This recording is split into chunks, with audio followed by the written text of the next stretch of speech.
Namaste everyone, this is Madhuri here from Madhuri Yoga. Winter is setting in and the chances of catching a cold, cough, throat infections and other seasonal infections are very high. Now how can we keep ourselves safe from all these? One of the best pranayamas to practice during the winter season is Kapalbhati. Let's check out how to practice Kapalbhati pranayama.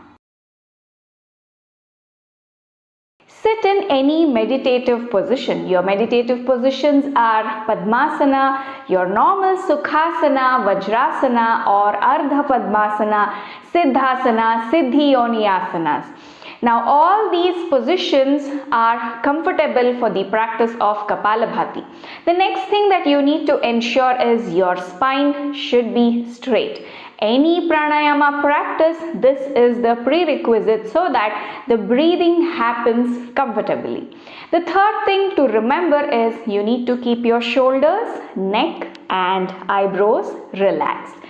In Kapalbhati pranayama, the important thing to remember is there is normal inhalation and active exhalation. So how do we practice active exhalation?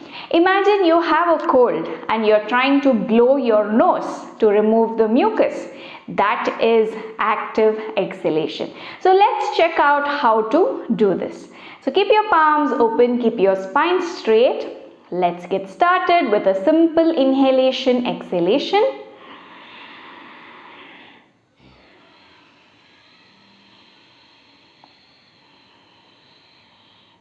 Now, from the second round, we are going to do active exhalation. You can even say it is forceful exhalation. How does that go? Let's check out.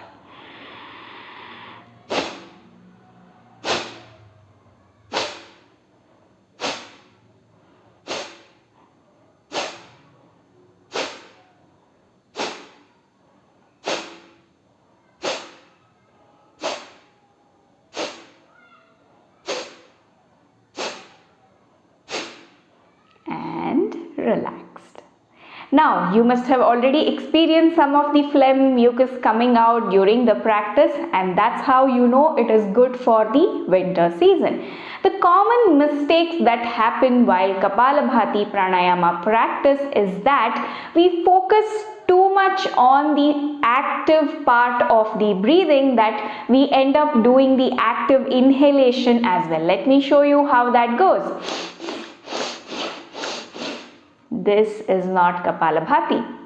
The second thing to remember is some of us tend to move the entire body while practicing Kapalbhati with so much of force that you must be wondering whether it is asana practice or pranayama practice. Let me show you how that goes. Again, this is not Kapalbhati.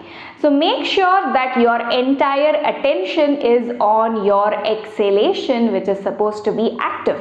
Now to exhale, you automatically need air, isn't it? So that means the inhalation will be automatic. So do not focus too much on the inhalation, focus on active exhalation and the inhalation will happen automatically.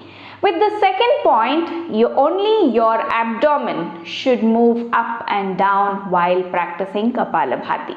You don't have to move the rest of your body. That's the reason I mentioned at the beginning of the video itself that your shoulders, neck and eyebrows should be relaxed. That means your entire body should be stable. During Kapalbhati, only your abdomen should move up and down. Now to check if both these points are correct in your practice, the best way is to place your palm on the stomach and let's see. Let's begin.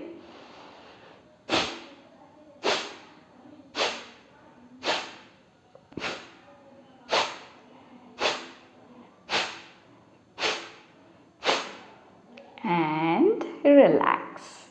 So if you notice that the rhythm of the movement of the stomach is maintained and your stomach is moving only once for your entire breath, that is only during your exhalation, that means you're doing it correctly. Now let's continue with the practice. Let's go for 30 rounds of Kapalbhati pranayama. If necessary, place your palm on your stomach and let's get started.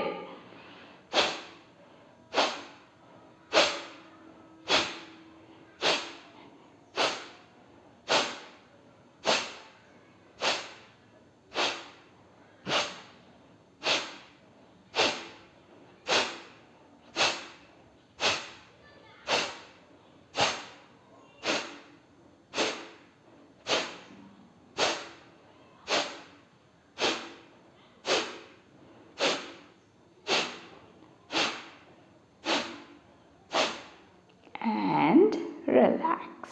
Close your eyes for a few moments. Allow your body to calm down. If you feel that your phlegm is coming out, let it flow.